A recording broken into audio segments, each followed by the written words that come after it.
Si James Harden ay inaasahan na bumuhat sa team ng Clippers, pero ngayon ano ang nangyari? Bakit mayroon na silang record na 3/7?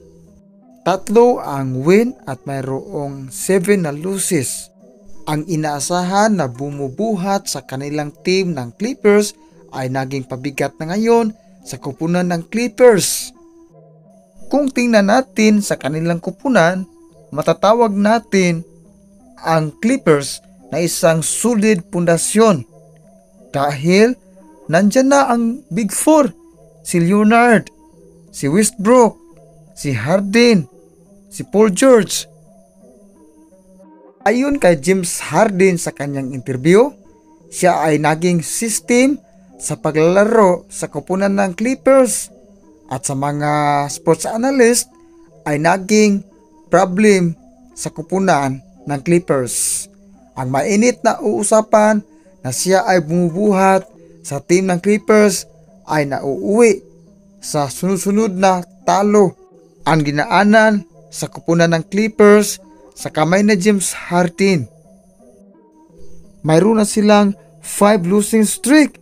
Paano kaya gumawa si James Harden ng paraan upang maitawid ang kanyang kupunan na ngayon ay nasa ibaba ng rank sa Western Conference? Alam naman natin, in every problem, mayroong solusyon. At kilala natin si James Harden na walang inaatrasan at siya ay mautak na player at kaya niya na mabubuhat ang kanyang team na Clippers. Ang inasahan ng fans ng Clippers, hindi tayo bibiguin ni James Harden. Nasasabi ko na siya ay mautak na player at kaya niya maglaro. Kahit nasa butas ng karayom, kaya niyang itawid ang kanyang kupunan patungo sa daan ng tagumpay sa NBA Finals at aasahan pa rin natin na ang Clippers ay makapasok sa playoff, not playoff but also sa NBA Finals. Sa lahat ng fans ni James Harden, huwag kayong magsawang sumusuporta dahil ginawa naman ni James Harden ang kanyang best upang mapanalo ang kupunan. Sadyang minalas lang at hindi umiinit ang scoring machine ni James Harden. Kaya nga nagkaroon sila ng 5 losing streak.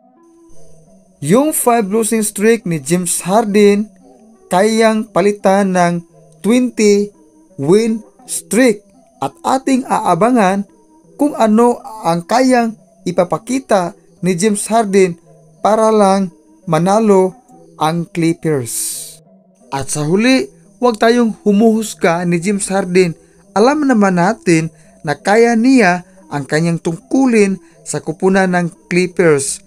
So mga kabasketbolista, stay tuned and please do subscribe in my YouTube channel para updated po kayo kung mayroon tayong bagong video na i-upload.